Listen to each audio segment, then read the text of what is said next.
विस्तृत शान्ति सम्झौता भएको 15 वर्ष पुगिसक्दा समेत द्वन्द्व पीडित निरन्तर उपेक्षित 2600 हतियार अझै बाहिर रहेको सुरक्षा स्रोतको ब्रिफिङ। विभाजनपछि अस्थिर बनेको आरोप खिप्दै आएको माओवादी केन्द्रको वडा अधिवेशन सुरु। पछिल्लो समय पार्टीप्रतिको आकर्षण र उत्साह बढेको माओवादी नेताहरूको दाबी। छपाई र वितरणको जिम्मा लिएका 2 कम्पनीको विवादका कारण करिब 7 लाख लाइसेन्स वितरण ठप्प। सर्वसाधारण 14 महिनादेखि यातायात कार्यालयबाट रित्तै फर्किँदै। कोभिड-19 सम्बन्धी सरकारी मापदण्डको विरोधमा नेदरल्यान्डमा प्रदर्शन। युरोपेली मुलुकहरूमा कोरोना संक्रमणको नयाँ लहर सुरु हुने भन्दै WHO को चिन्ता।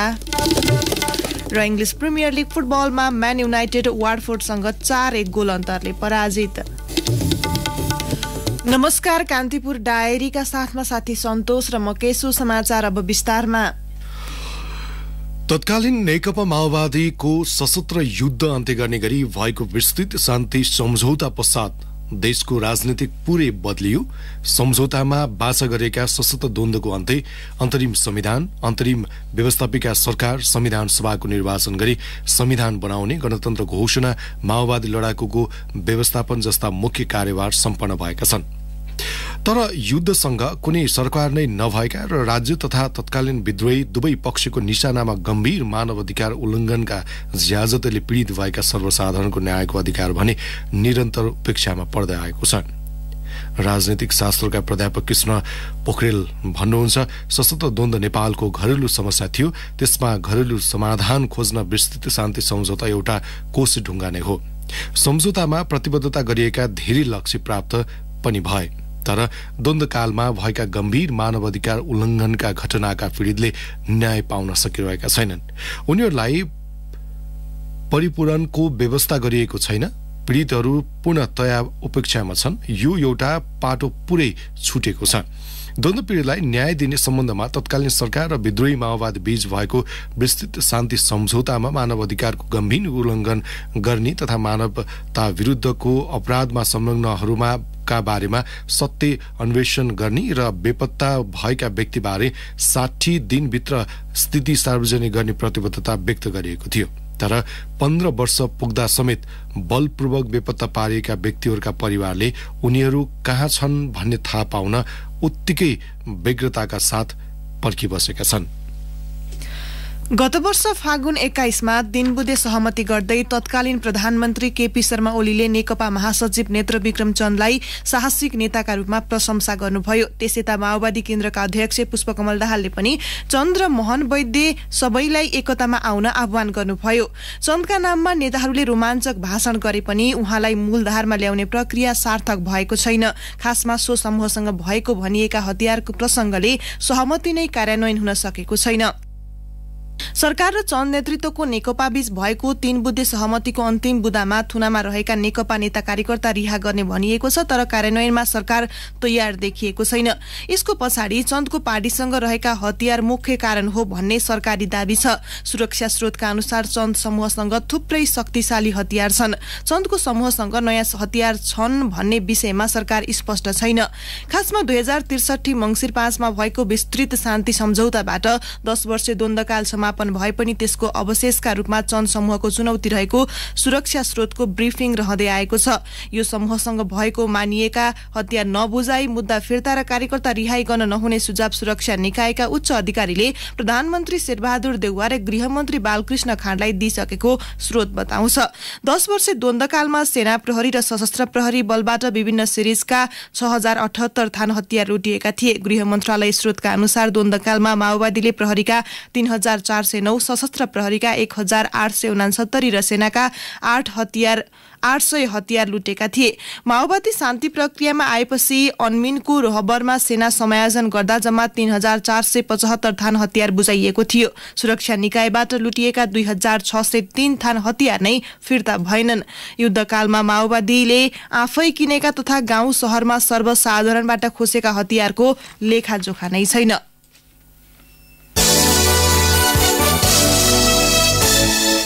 अब कान्तिपुर सविस्तार। कान्तिपुर सविस्तार। माओवादी केन्द्रले आगामी पुसमा राष्ट्रिय सम्मेलन गर्ने कार्यतालिका अनुसार देशभर वडा अधिवेशन सुरु गरेको छ। सदस्यता नवीकरण सकेर तल्लो तहका अधिवेशन गर्दै आगामी राष्ट्रिय सम्मेलनको गृह कार्यमा जुटेको माओवादीले पहिलो पटक निर्वाचनको माध्यमबाट स्थानीय कमिटी निर्माण गर्न लागेको हो। शान्तिपूर्ण राजनीतिमा आएपछि विभाजन र राजनीतिक उतार चढावका कारण अस्थिर बनेको आरोप खेप्दै आएको माओवादीले पार्टी सुदृढीकरण र पुनर्निर्माणको रूपमा सम्मेलनलाई लिएको छ।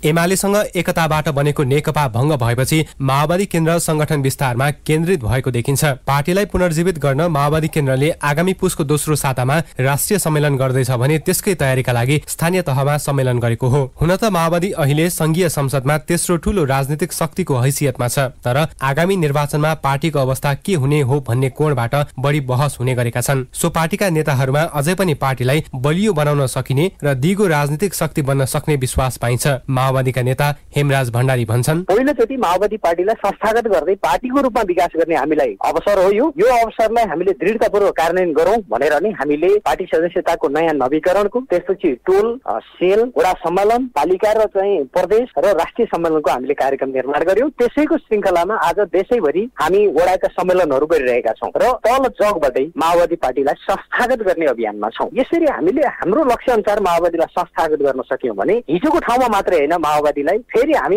एउटा दिगो राजनीतिक शक्तिको रूपमा, स्थिर राजनीतिक शक्तिको रूपमा र राजनीतिक पार्टीको रूपमा चाहिँ यसलाई रूपान्तरण गरेर लैजान सक्छौं। हामी सजिलै यो अभियान मार्फत हामी 64 को स्थितिमा माओवादी पार्टीलाई पुर्याउन सक्छौं भन्ने एउटा संकल्प बोकेर हामी लागिरहेका छौं। 2074 सालको निर्वाचनमा माओवादी केन्द्र तेस्रो राजनीतिक शक्ति भन्दा उसले प्रदेश सभामा समानुपातिक सहित 108, प्रतिनिधि सभामा 53 र राष्ट्रिय सभामा 12 सिट जितेको थियो। निर्वाचन लगत्तै एमालेसँग एकीकरण भएपछि माओवादी आन्दोलनको मूलधार रहेको माओवादी केन्द्रको छुट्टै पहिचान गुमेको थियो। तर नेकपा विभाजनपछि माओवादी केन्द्र पुरानै अवस्थामा फर्कियो। त्यसपछि नै हो माओवादीले संगठन विस्तार र पार्टीको हैसियत बढाउने गृह कार्यमा लागेको। यति बेला माओवादीको दाबी अनुसार उसका सदस्य संख्या देशभरमा गरी 8 लाख पुगेको छ। सदस्य संख्या बढ्नुलाई माओवादीका नेताहरूले पार्टीमा आएको उत्साहका रूपमा व्याख्या गरेका छन्। नेता हरिबोल गजुरेल भन्छन्, यो 3 वर्ष त हाम्रो नेकपा माओवादीको र्याङ्क एन्ड फाइलले पार्टी भएको अनुभूति नै गर्न पाएन। अब केन्द्रीय सरकार आफ्नो नेकपाको छ, तर त्यो सरकार आफ्नो हो भन्ने अपनत्व नै लिन पाएन। त्यसैले गर्दा अहिले ती संगठनहरूमा नि जाँदा जुन हुन्थ्यो नि फ्रस्ट्रेसन, जुन थियो निराशा, माओवादी पंक्तिमा एकता हुँदाको अहिले के छ भने बल्ल पार्टी चलायमान भयो, पार्टी बल्ल पार्टी जस्तो भयो भन्ने मान्छेलाई परेको छ र बिस्तारै मान्छेहरू जो माओवादीमा सँग जोडिएका मान्छेहरू बिस्तारै जोडिँदै आउँदैछन्। जग फेरि जोडिएर अलिकति त्यो दिशातिर गइरहेको छ। नेकपाबाट विभाजित भएपछि रामबहादुर थापा, मणि थापा, लेखराज भट्ट, टोप बहादुर रायमाझी र प्रभु शाह लगायत नेता एमालेमै बस्न रुचाएपछि माओवादीलाई धक्का लागेको देखिन्छ। त्यसबाट संगठनमा परेको प्रभाव अनि सत्ता दाउपेच र राजनीतिक उतार चढावसँगै आफ्नो एजेन्डा भुलेको भनी आलोचित माओवादीले आफ्नो अस्तित्व रक्षाका लागि संघर्ष गर्नुपर्ने कतिपयको बुझाइ छ। शान्तिपूर्ण राजनीतिपछिको पहिलो चुनावमा ठूलो राजनीतिक शक्ति बनेको माओवादी बिस्तारै कमजोर बन्दै गएको थानिन्छ। अन्य दलले मात्रै नभई स्वयं माओवादीमा पनि आफ्नो पार्टी कमजोर भएको मनोविज्ञान देखिने गरेका छन्। त्यसैलाई संकेत गर्दै नेता भण्डारी आफूहरू सुदृढीकरणको नयाँ अभियानमा लागेको बताउँछन्। हामीले चाहिँ 3वटा कार्यकारी तहहरू निर्माण गर्ने हो। हामी वडा कमिटी हुँदै पालिका तहलाई कार्यकारी बनाउँछौँ। जिल्ला हाम्रो समन्वयकारी मात्रै छ, अब जिल्ला कमिटी भन्ने हाम्रो हुँदैन, जिल्लाको सम्मेलनहरू हुँदैन। त्यसपछि प्रदेश कार्यकारी हुन्छ र हाम्रो केन्द्र कार्यकारी हुन्छ। यो 3 तहका कार्यकारी निकायहरू मार्फत हामी पार्टीलाई एउटा स्वायत्त ढङ्गले आफ्नो स्थानीय विशेषता अनुकूल, आफ्ना प्रादेशिक विशेषता अनुकूल पनि बदल्दै हामी पार्टीको रूपमा, खास गरेर संस्थागत पार्टीको रूपमा चाहिँ विकास गरेर लान सक्छौँ भन्ने विश्वास दिलाइसकेपछि साथीहरूमा एउटा नयाँ उत्साह आएको छ, नयाँ विश्वास आएको छ र त्यो उत्साह, विश्वास र संकल्पलाई अहिले हामी त्यसैलाई नै संगठित गर्दैछौँ र त्यसैले हामी गोडमेल गरिरहेका छौँ। बाहिर हामी धेरै प्रोभोकेसनमा पनि छैनौँ। अहिले माओवादी कमजोर भएको छ भन्ने आम मनोविज्ञान अरू पार्टीले स्थापित गर्न खोजिरहेका छन्। यो बेलामा हामी आन्तरिक सुदृढीकरणको नयाँ अभियानमा छौँ। नेपालका कम्युनिस्ट पार्टीहरूमा फुटको इतिहास बढी छ। यही पृष्ठभूमिमा माओवादी केन्द्रलाई आफ्नो उपादेयता पुष्टि गर्ने र दिगो शक्ति बनाइराख्ने चुनौती देखिएको हो। यही चुनौतीका बीच पछिल्लो राजनीतिक घटनाक्रमले आफ्नो पार्टीप्रतिको आकर्षण र कार्यकर्तामा समेत उत्साह बढेको माओवादी नेताहरूको दाबी छ। पुनः नेता गजुरेल भन्छन्, अहिले अधिवेशनमा मतलब यो पछिल्लो समय एउटा लडाईँमा हामीले जितियो, खास गरी अब प्रचण्डले जुन पहल गर्ने लिनुभयो र प्रतिगमनको विरुद्ध सङ्घर्षमा जो विजय हासिल भयो त्यो स्वाभाविक रूपमा माओवादी पङ्क्तिमा अर्कोतिर एकीकृत समाजवादीमा है एउटा उत्साह त छ विजयको। अब एमालेमा निराशा नै देखिन्छ, अन्तर्गत बढ्दै गइरहेको, एकपछि अर्को निराशा बढ्दै गइरहेको थियो, त्यो असफलता भयो। अब यतापट्टिको सफलताले उत्साहित गराएको थियो, त्यो उत्साहलाई जनमतमा बदल्ने कुरो र समर्थनमा बदल्ने कुरो चाहिँ हामीले अब अलिक आफूलाई रूपान्तरण गरेर गर्न सक्छौँ। त्यो दिशातिर कति पार्टीले चाहिँ स्टेप चाल्छ, त्यही आधारमा भविष्य हाम्रो निर्धारण हुन्छ। सत्ता गठबन्धनका सहयात्री दलहरूसँग सहकार्य गरेकाले माओवादीका लागि निकट भविष्यमा हुने उपनिर्वाचनको प्रतिस्पर्धा जति सहज छ त्यति नै अप्ठ्यारो र कठिन चाहिँ आगामी स्थानीय तहको निर्वाचन र आवधिक राष्ट्रिय निर्वाचन हुन सक्ने देखिएको छ। त्यसैले माओवादी नेतृत्वले विगतमा आफूबाट विभाजित भएका अन्य राजनीतिक दलसँग एकता गर्दै आफ्नो शक्ति बढाउन खोजेको अनुमान गरिएको छ। रेडियो कान्तिपुरका लागि सूरज राजथला। कान्तिपुर सविस्तार। कान्तिपुर डायरीमा अब ब्रेकको पालो। डायरीमा अब बाँकी प्रसङ्ग। सरकारले 2072 सालदेखि वितरण थालेको स्मार्ट लाइसेन्स 14 महिनादेखि रोकिएको छ। छपाई र वितरणको जिम्मा लिएका दुई कम्पनी बीचको इगोका कारण करिब 7 लाखले स्मार्ट लाइसेन्स पाएका छैनन्। पुरानो ठेका अन्तर्गत भारतीय कम्पनी मद्रास सेक्युरिटी प्रिन्टर्स MSPले सफ्टवेयर र कार्ड प्रिन्टको ठेका लिएको हो। फ्रेन्च कम्पनी सेल्फले भने 14 करोड 86 लाख रुपियाँमा कार्ड सप्लाईको मात्र ठेक्का पाएको हो। 2077-78मा भने गरिएको प्रतिस्पर्धा कार्ड सप्लाईको ठेका मद्रासले पाएन। एक्लै ठेका पार्दै आएको मद्रासले ठेका नपाएपछि तत्काल काम अघि बढाउन नचाहँदा ढिलाइ भएको यातायात व्यवस्था विभाग स्रोतको भनाइ छ। सेल्फ र मद्रास बीच भएको प्रतिस्पर्धामा सेल्फले ठेक्का पायो। सेल्फले कार्ड उपलब्ध गराएपछि मद्रासले कार्डले काम गर्ने नगर्ने बारे कन्फर्मेसन दिनुपर्ने हो, तर मद्रासले कन्फर्मेसन दिन आलटाल गर्दा स्मार्ट कार्ड वितरण अझै रोकिएको छ। लामो समय स्मार्ट कार्ड वितरण रोकिए पनि अब समस्या नरहेको विभागका सूचना अधिकारी लोकनाथ भूषालले बताउनुभयो। यातायात व्यवस्था विभागले फारम भर्नेको संख्या बढी हुने डरले सूचना ननिकाली गत कार्तिक 8मा सवारी चालक अनुमति पत्र लाइसेन्सको आवेदन खुलायो, तर उसको सूचनाले 3 दिन पनि काम गरेन। 11 गते सेवा बन्द गरियो। सिस्टममा समस्या आएको भन्दै मर्मत गर्नुपर्ने कारण देखाई सेवा बन्द गरिएको थियो। प्रणाली अझै नियमित हुन सकेको छैन। प्रणालीमा अधिक चाप भएको भन्दै अनलाइन आवेदन बिहान 10 देखि साँझ 5 बजेसम्म बन्द गरिएको छ। बिहान बेलुका भने खुल्छ। सेवाग्राहीको चापले गर्दा यातायात व्यवस्था कार्यालयबाट हुने दैनिक सवारी चालक अनुमति पत्र सम्बन्धी काममा असर गरेको कारण देखाउँदै विभागले गत सोमबार सूचना निकालेरै कार्यालय समयमा आवेदन बन्द गरेको जनाएको थियो। भेवाताल अतिक्रमणका सम्बन्धमा छानबिन गर्न 36 वर्ष अघि गठित समितिले तयार पारेको प्रतिवेदन कार्यान्वयन नगरी 32 वर्षदेखि लुकाइएको खुलेको छ।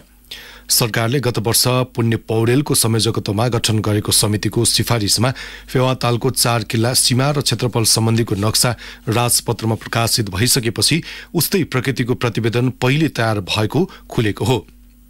पौडेल नेतृत्वको समितिले अध्ययन गर्ने क्रममा प्रदेश मातहतको सिंचाई डिभिजन कार्यालय कास्की र स्याङ्जा कार्यालयमा सो प्रतिवेदनका प्रति भेटिएका थिए।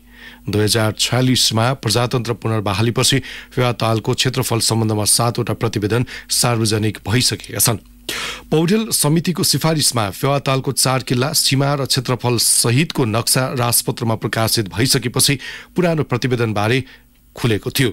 पुरानो प्रतिवेदनमा 2031 सालमा बाँध फुटेका बेला पानी घटेको मौका पारेर फेवातालको जग्गा स्थानीयले अतिक्रमण गरेको र पछि बाँध बनेपछि त्यही जग्गाको मुआवजा मागेकाले मुआवजा नदी दर्ता बदर गर्न सिफारिस गरिएको थियो। त्यही विषयमा 3 पटक मन्त्री स्तरीय निर्णय समेत भएको पाइएको छ, तर प्रजातन्त्र पुनर्बहालीसँगै सो प्रतिवेदन बेपत्ता पारेको थियो।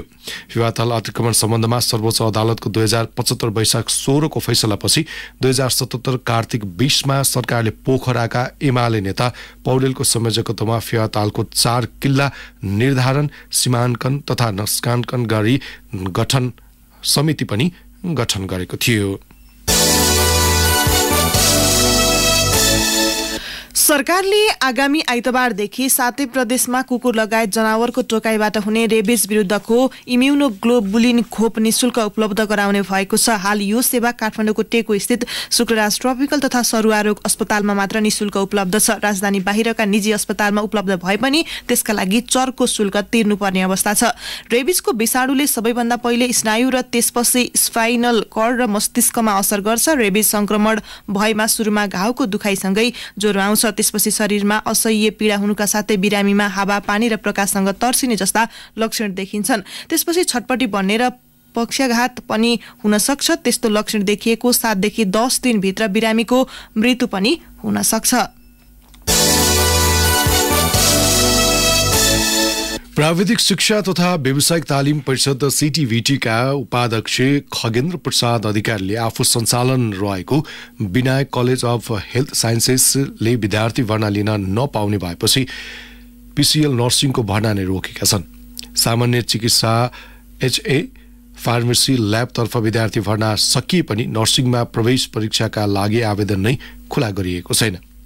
अधिकारी आफैले सीटीभीटीबाट सम्बन्धन प्राप्त संस्था निजी कलेजको सञ्चालक उपाध्यक्ष बन्न नपाउने नियमन विपरीत नियुक्त पाएका हुन्। शिक्षा मन्त्री देवेन्द्र पौडेलले सीटीभीटीलाई नर्सिङतर्फ मापदण्ड पुगेका शिक्षण संस्थामा भर्ना खुलाउन गत कार्तिक 27 मा निर्देशन दिइसक्नु भएको छ। त्यही दिन सीटीभीटीको बैठकले भर्ना खुलाउने निर्णय समेत गरेको थियो, तर उपाध्यक्ष अधिकारीले भर्ना आह्वानमा अवरोध गर्दै आएको स्रोतले जनाएको छ। स्रोतले भन्यो, नर्सिङमा भर्ना खोल्ने निर्णयमा उपाध्यक्षले हस्ताक्षर पनि गर्नुभएको छैन। उहाँ उपाध्यक्ष भर्ना खोल्ने भए 109 वटै कलेजमा खोल्ने, नभए कुनैमा पनि नखोल्ने पक्षमा हुनुहुन्छ। 2075 मा जारी राष्ट्रिय चिकित्सा शिक्षा ऐनले नर्सिङ पठन पाठन गराउन 100 बेडको आफ्नै अस्पताल हुनुपर्ने व्यवस्था गरेपछि सीटीभीटीका अधिकांश नर्सिङ शिक्षण संस्था अयोग्य भएका छन्। उपाध्यक्ष अधिकारी सञ्चालक रहेको विनायक कलेजले पनि आफ्नै अस्पताल छैन। अधिकारीले 100 बेडको अस्पताल हुनुपर्ने चिकित्सा शिक्षा ऐनको प्रावधान नै गलत रहेकाले संशोधन हुनुपर्ने जिकिर गर्दै आउनु भएको छ। 109 मध्ये 24 वटा कलेजले मात्र ऐनको मापदण्ड अनुसार भर्ना खुलाएका छन्। कान्तिपुर डायरीमा पुनः ब्रेकको पालो। कान्तिपुर डायरीमा वार्षिक प्रसंग गत असोजसम्म वित्तीय प्रणालीमा रहेको कुल निक्षेप अर्थतन्त्रको आकार कुल गार्हस्थ उत्पादन जीडीपी भन्दा 13% नागेको छ। यसलाई विज्ञहरूले मुलुकको आर्थिक गतिविधि भन्दा वित्तीय क्षेत्रको वृद्धि दर उच्च भएको रूपमा विश्लेषण गरेका छन्। वित्तीय क्षेत्रको वृद्धि राम्रो भए पनि अर्थतन्त्रको वृद्धि दर भन्दा उच्च रहेकाले जोखिमको सम्भावना पनि उत्तिकै रहेको उनीहरूले औलाएका छन्। यस्तो अवस्थामा नीति निर्माताले संयमित रूपमा नीति निर्माण गर्नुपर्ने विज्ञहरूको सुझाव छ। जीडीपीको अनुपातमा निक्षेप 100% नाग्नुले समग्र अर्थतन्त्रको वृद्धि भन्दा वित्तीय क्षेत्रको वृद्धि दर धेरै भएको पुष्टि हुने राष्ट्र बैंकका पूर्व कार्यकारी निर्देशक नरबहादुर थापाले बताउनुभयो। अन्तर्राष्ट्रिय प्रसंग कोभिड-19 सम्बन्धी सरकारले ल्याएको नयाँ मापदण्डको विरोधमा नेदरल्यान्ड्समा प्रदर्शन चर्किएको छ। युरोपमा कोरोना संक्रमण पुनः बढ्न थालेपछि थप प्रतिबन्ध सहितको मापदण्ड सरकारले ल्याएको थियो। सरकारी मापदण्ड विरुद्ध भएको प्रदर्शनका क्रममा प्रहरीको गोली लागि गम्भीर घाइते 3 जनालाई उपचारका लागि अस्पताल लगिएको छ। प्रदर्शनकारीले सवारी साधनमा तोडफोड सहित प्रहरीलाई लक्षित गरी ढुङ्गा प्रहार गरेका छन्। प्रदर्शनका क्रममा प्रहरीले 51 जनालाई नियन्त्रणमा लिएको छ। तीमध्ये आधाभन्दा बढी 18 वर्ष मुनिका किशोरी रहेको रोइटर्सले उल्लेख गरेको छ। यसैबीच युरोपका विभिन्न देशमा कोरोना भाइरस संक्रमण पुनः बढ्न थालेपछि विश्व स्वास्थ्य संगठन WHO संक्रमणको अर्को नयाँ लहर आउन सक्ने भन्दै चिन्ता व्यक्त गरेको छ। WHO का क्षेत्रीय निर्देशक डाक्टर हान्स क्लुगेले तत्कालीन ठोस कदम नचाली आगामी मार्चसम्ममा 5 लाख बढीले संक्रमणका कारण ज्यान गुमाउने चेतावनी दिनुभयो। अब खेल प्रसंग। इंग्लिश प्रिमियर लीग फुटबलमा म्यान्चेस्टर युनाइटेड पराजित भएको छ। गैराती भएको खेलमा 10 खेलाडीमा सीमित युनाइटेड वाटफोर्डसँग 4-1 गोल अन्तरले पराजित भएको हो। वाटफोर्डलाई जित दिलाउन जोसुआ किङ, इस्माइल सार, जोआ पेड्रो र इम्यानुएल डेनिसले 1-1 गोल गरे। युनाइटेडका डोनी भान डी विकले 1 गोल फर्काए। खेलको 28औं मिनेटमा किङले गोल गर्दै वाटफोर्डलाई सुरुवाती अग्रता दिलाएका थिए। 44औं मिनेटमा सारले गोल गर्दै टिमको अग्रता 2-0 को बनाए। खेलको 50औं मिनेटमा युनाइटेडका विकले गोल गर्दै खेल 2-1 को स्थितिमा ल्याए। 69औं मिनेटमा ह्यारी मग्वायरले रातो कार्ड पाएपछि युनाइटेड 10 खेलाडीमा समेटियो। खेलको इन्जुरी समयमा पेड्रोले गोल गर्दै वाटफोर्डलाई 3-1 को अग्रता दिलाए। त्यसपछि खेलको इन्जुरी समयकै डेनिसले गोल गर्दै वाटफोर्डलाई 4-1 को जित दिलाए। जितसँगै वाटफोर्डले 12 खेलमा 13 अङ्क जोडेको छ। वाटफोर्ड 16औं स्थानमा उक्लिएको छ। युनाइटेड 17 अङ्क जोडेर 7औं स्थानमा रहेको छ। अब मौसम सम्बन्धी जानकारी। काठमाडौँ उपत्यका सहित मुलुकभर सामान्यतया मौसम बदली हुने जल तथा मौसम पूर्वानुमान महाशाखाले जनाएको छ। कर्णाली, गण्डकी र प्रदेश 1 का उच्च पहाडी तथा हिमाली भूभागमा केही स्थानहरूमा हल्का हिमपातको सम्भावना पनि रहेको विभागको भनाइ छ। केही बेर अघि 10 डिग्री सेल्सियस मापन गरेको काठमाडौँ उपत्यकाको अधिकतम तापक्रम आज 24 डिग्री सेल्सियससम्म पुग्नेछ। सूर्योदय बिहान 6:29 भयो भने सूर्यास्त साँझ 5:10 हुनेछ। अवस्थ यिनै प्रसङ्ग सहित कान्तिपुर डायरीको यो बुलेटिन अहिलेलाई यही सकिन्छ। साथी सन्तोष र के सुविधा हुन्छौ। नमस्कार।